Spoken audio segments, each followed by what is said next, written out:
배우자 상속공제 활용법 상속세 절세 핵심 포인트. 안녕하세요. 상속세 절세 전략을 이야기할 때 가장 먼저 떠올려야 하는 것이 바로 배우자 상속공제입니다. 기초공제인적 공제일 괄공제로 줄이는 절세가 기본기라면 배우자 상속공제는 상속세를 수억 원 단위로 줄일 수 있는 핵심 카드에 가깝습니다. 그런데 상담을 해보면 배우자에게 많이 줘야 공제가 된다는 건 알겠는데 얼마를 어떤 기준으로 나누는 게 유리한지 잘 모르겠다는 말씀을 정말 많이 하십니다. 또 잘못 설계하면 1차 상속에서는 세금을 줄였지만 2차 상속에서 오히려 세금 폭탄을 맞는 구조가 되기도 합니다. 그래서 오늘은 배우자 상속공제의 법적 구조, 계산 흐름, 상속 분할 전략, 실무 리스크까지 한 번에 정리해 보겠습니다. 1. 배우자 상속공제의 기본 구조 최소 5억, 최대 30억까지. 배우자 상속공제는 상속세 및 증여세법 제19조에 규정된 제도로 배우자가 실제로 상속받는 재산을 기준으로 최소 5억 원에서 최대 30억 원까지 상속세 과세가액에서 공제해주는 제도입니다. 핵심 구조는 다음과 같이 이해하시면 좋습니다. 기준이 되는 금액은 배우자가 실제로 상속받은 금액, 배우자의 법정 상속분 상당액, 이 둘 중 더 작은 금액을 기준으로 공제가 계산됩니다. 그 기준 금액이 5억 미만이면 5억까지는 최소 보장, 30억을 넘으면 30억까지만 인정. 즉 배우자에게 상속이 거의 없으면 공제액도 줄어들지만 최소 5억까지는 공제를 보장해주고 법정 상속분보다 많이 줘도 30억 한도 때문에 더 이상 공제 효과가 늘어나지 않을 수 있습니다.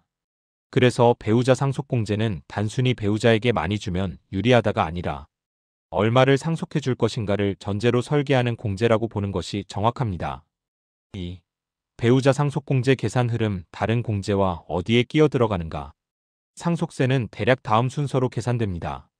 상속재산평가 마이너스 부채장례비 등 공제 마이너스 기초공제인적 공제일 괄공제 적용 마이너스 배우자 상속공제 적용 마이너스 금융재산공제 동거주택공제 등 추가 공제 마이너스 과세표준에 상속세율 10% 50% 적용 순서입니다.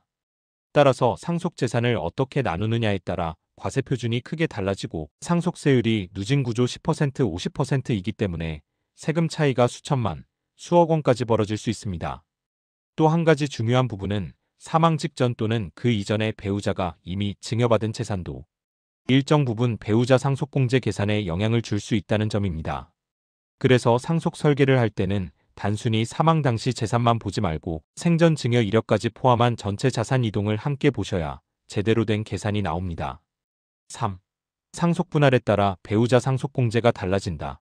분할협의가 곧 절세 전략. 배우자 상속공제는 말 그대로 배우자가 실제로 상속받은 금액을 기준으로 합니다.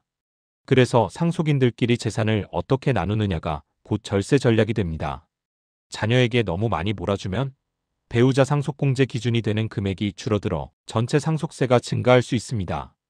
반대로 배우자에게만 과도하게 몰아주면 이번 1차 상속세는 줄어들 수 있지만 이후 배우자 사망 시 2차 상속세 부담이 커지는 구조가 될 수 있습니다.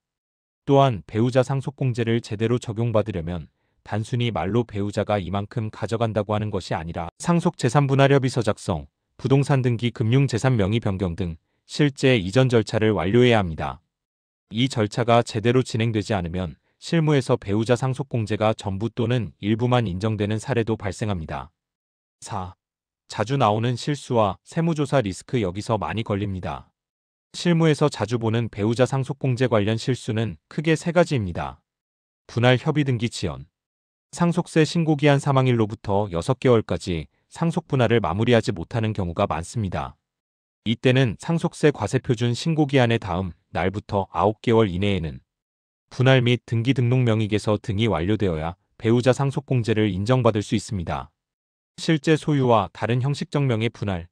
형식상으로만 배우자에게 재산을 주고 실제로는 자녀가 계좌를 관리하거나 부동산 임대 수익을 가져가는 구조는 세무조사 시 실질 귀속자 문제로 다툼이 생길 수 있습니다.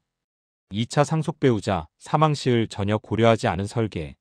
1차 상속에서 배우자 공제를 극대화하여 상속세를 줄였지만 이후 배우자가 사망하면서 더 큰 상속세가 나오는 세대 간 세부담 불균형 구조가 됩니다.